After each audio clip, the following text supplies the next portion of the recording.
చూస్తున్నా ఏదో ఊర్లో ఏదో తెల్లదోరలు వచ్చి ఏదో ప్రకటిస్తున్నారంట. అవును ధర, మన ఊరి వెనక అడవిలో నేను వెళ్తే తెల్లదొరలు వచ్చి దీనిని ఇచ్చారయ్యా. దీనిని బైబుల్ అంటారయ్యా. నీకెంత ధైర్యం నా చేతిలో పెడితే తీసే. క్షమించండి అయ్యా, క్షమించండి. ఏ ఊర్లో జరిగితే నాకు తెలియదు. మన ఊర్లో అయితే తెల్ల మిషన్ ఎవరు వచ్చినా సరే వాళ్ళని నరికేస్తా.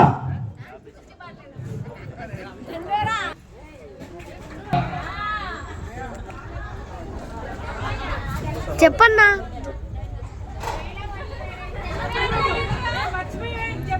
తెల్ల మిషనరీలు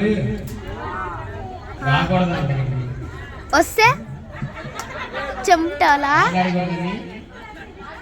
రాజు చెప్పేది.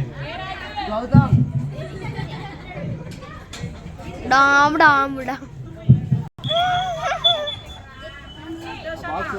అసలు ఏంటక్క స్కిడ్లాడే ఉన్నా అసలు.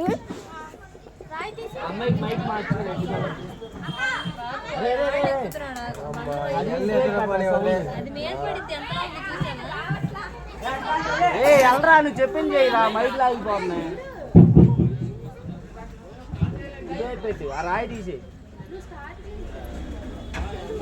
అయ్యో అయ్యా, విన్నావా దండోరా? అటు కాదురా, పాస్ అంటాడు.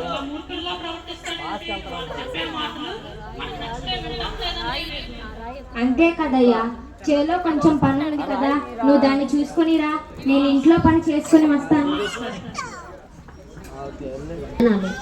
అయ్యో, మీరు తెల్లదొరలా, మీరు ఇక్కడ ఉండకూడదు. ఇక్కడ నుంచి అర్జెంట్ గా వెళ్ళిపోండి, లేకపోతే చంపుతాడు. లేదంటే ఇక్కడ మా ప్రజలు మిమ్మల్ని చంపేస్తారు. నాకు చావంటే భయం లేదు, అయినా నేను ఇక్కడ చనిపోయినా మళ్ళీ పరలోకంలో నేను కరు తెరుస్తాను.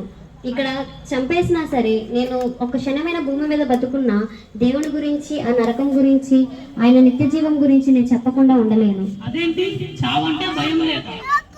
అవును, భయం లేదు.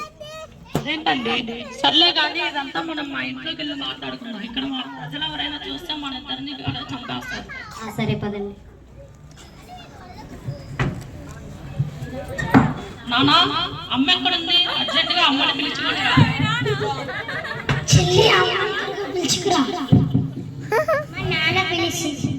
సరే పద వెళ్దాం. ఏంటయ్యా పిలిచావంట? ఏంటయ్యా వీళ్ళని తీసుకొచ్చావు? వీళ్ళే నా తెల్ల మిషనరీలంటే? అవును. ఇదేంటి వీళ్ళని తీసుకొచ్చావు? మన ఊరి వాళ్ళు ఎవరైనా చూస్తే వాళ్ళని చంపేస్తారు, మనల్ని చంపేస్తారు. త్వరగా ఇక్కడి నుంచి పంపించే. లేదు లేదు, ఏమో మన దగ్గర కొంతసేపు ఉండి కొన్ని మాటలు చెప్పి వెళ్ళిపోతుంది. నువ్వు ఏమీ భయపడకు. సరే అయ్యా. సరే ఇప్పుడు మనందరం కూర్చుందాం. కూర్చొని అఖిల్ని కలడం కూర్చోండి. అవునండి, మీరు ఇందాకేదో అక్కడ లెగుస్తా అంటున్నారు, చావంటే భయం లేదు అంటున్నారు. అసలు ఏంటది? ఓకే, అసలు ఇక్కడ మనం బతుకున్నది బతికే కాదు, మనకు పరలోకము నరకము అనేది ఒక రెండు ఏర్పరచబడ్డాయి. ఇప్పుడు అవునా? అసలు నరకం అంటే ఏంటి, పరలోకం అంటే ఏంటి? అయ్యో నరకమా? అసలు నరకం అంటే అక్కడ ఎప్పుడు ఏడుపులు వినిపిస్తానే ఉంటాయి, అక్కడ అగ్ని ఆరదు, పురుగు చావదు. అదే పరలోకం అనుకో, అక్కడ మనం ఎప్పుడు దేవుడితో కలిసి దేవుడితో ఆనందిస్తూ ఉంటాం. అవునా? అదేంటి, యేసుక్రీస్తునే నమ్మాలా? మా సూర్యదేవుణ్ణి, మా అడవి తల్లిని నమ్మకూడదా? వాళ్ళు మమ్మల్ని పాపాల నుండి తప్పించరా? అది కాదమ్మా, మీకోసము మా కోసము మన కోసము మీ అడవి తల్లి, మీ సూర్యదేవుడు మరణించలేదు, కానీ యేసుక్రీస్తు ప్రభుల వారు భూమికి వచ్చి మన కొరకు, మన పాపాల కొరకు ఆయన మరణించాడు. అప్పుడు మనకు రక్షణ వచ్చింది. అవునా? అయినా యేసుక్రీస్తు మరణిస్తే మన పాపాలు పోవడం ఏంటి? అదేంటి? మీకు అర్థమయ్యేలా నేను చెప్తాను. ఒక ఊర్లో ఒక రాజు తన కొడుకు తన ఆస్తినంతటిని ఖర్చు పెట్టి తన తప్పుదారిలో వెళ్తున్నప్పుడు, ఒక తప్పు చేసినప్పుడు వారిని తీర్పులోనికి తీసుకొస్తారు. అప్పుడు అందరు జనాభా అందరూ తండ్రే కదా, కొడుకే కదా తప్పు చేసింది, తండ్రి ఏ శిక్ష వేస్తాడని చెప్పని అందరూ ఆశ్చర్యంగా వారి వైపు చూస్తారు. అప్పుడు తండ్రి వారిని చూసి వారిని చూసి అక్కడంతా పరిశీలించిన తరువాత కొడుక్కి 40 కొరడా దెబ్బలు విధిస్తాడనమాట. విధించిన తర్వాత వారందరూ ఇంటికి వెళ్ళిన తర్వాత వచ్చి వారిని వారి తండ్రి వారితో చెప్తాడనమాట, నా కొడుక్కి శిక్ష వేయద్దు, వాడి శిక్ష నా మీద వేయండి అని చెప్పని చెప్తాడు. అలాగే మన దేవుడు కూడా మన పాపాల కొరకు ఆయన అక్కడి నుంచి వచ్చి మన పాపాల కొరకు మరణించాడు. మీరు చెప్పిన నాకు కొంచెం అర్థమైంది. అయినా మేము చాలా పాపాలు చేసాం, చాలా మందిని చంపాం. అయినా మీ దేవుడు మమ్మల్ని అంగీకరిస్తాడా? అయినా మీ దేవుడు మమ్మల్ని క్షమిస్తాడా? కనీసం క్షమిస్తాడు. మనము మోకాళ్ళు వేసి మన పాపాలని ఆయన వైపు ఒప్పుకుంటే తప్పనిసరిగా మనల్ని క్షమిస్తాడు. మనం ఒకసారి మోకాళ్ళు వేసి ప్రార్థన చేద్దాం. 5 minutes అయిపోయిందిగా దేనికే ప్రార్థన. యేసయ్యా, ఈ గృహాన్ని దీవించండి, ఈ కుటుంబాన్ని రక్షించండి, ఈ గూడెంలో ఉన్న వారిని కూడా నువ్వు మార్చండి. ఆమేన్. రా ఇంకా చాక్లెట్ చేసాను రా.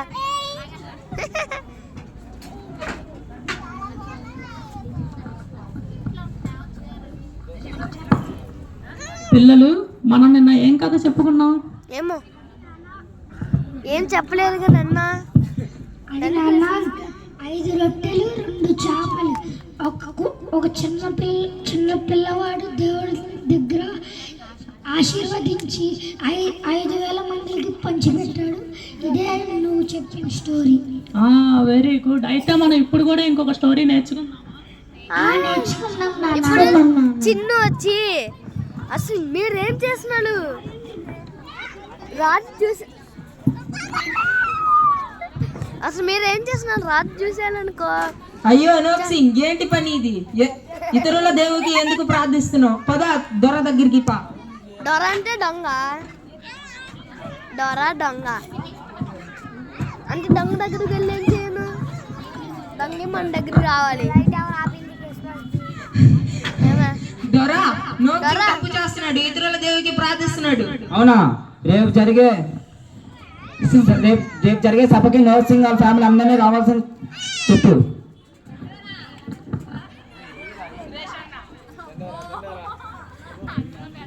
కొన్ని క్రిటార్డ్ తలబట్ట ఇంకో రోజు.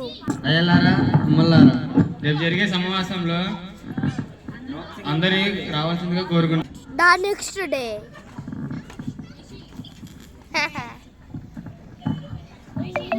మీరు ఎవ్వరూ భయపడద్దు. అక్కడ ఏం చెప్పినా మీరు అసలు ఎవ్వరూ భయపడద్దు. స్టెఫెన్ వల్లే వాళ్ళ శిష్యుల వల్లే వాడు ఏం చెప్పినా మనం దేవుడికి ఎదురుగా వెళ్ళకూడదు. మనం దేవుడిని నమ్ముకుంటే ఆయన మనల్ని గద్దిస్తాడు. కాబట్టి మీరు ఎవ్వరూ భయపడద్దు. తల్లి అనుకున్నా. పొండి మా చెల్లంటే దేశం మీదకి ఎక్కి ఏం చేస్తుంది? మోకరా ఏమక్కర్లా.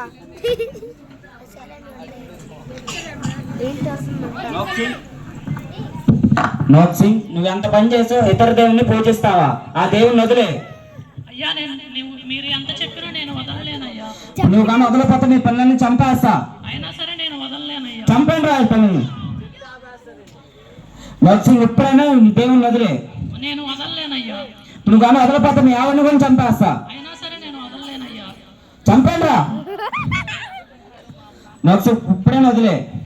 అయ్యా, మీరు ఎంత తప్పు చేసినా ఆయన మిమ్మల్ని క్షమిస్తాడయ్యా. మీరు అయినా కనీసం వారిని నమ్ముకోండి, వారు కనికరించే దేవుడు. కాబట్టి మీరు ఎన్ని పాపాలు చేసినా ఎంతమంది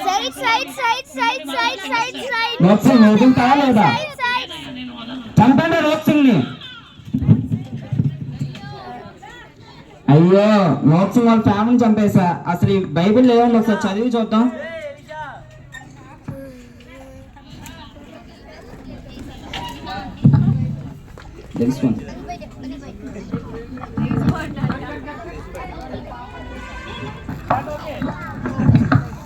నోక్ సింగ్ కుటుంబం వల్ల ఆ తెగవారిలో ఉన్న ప్రతి ఒక్కరు కూడా ఆ కుటుంబం వల్ల వారి తెగవారు మొత్తం కూడా రక్షింపబడ్డారు. కొన్ని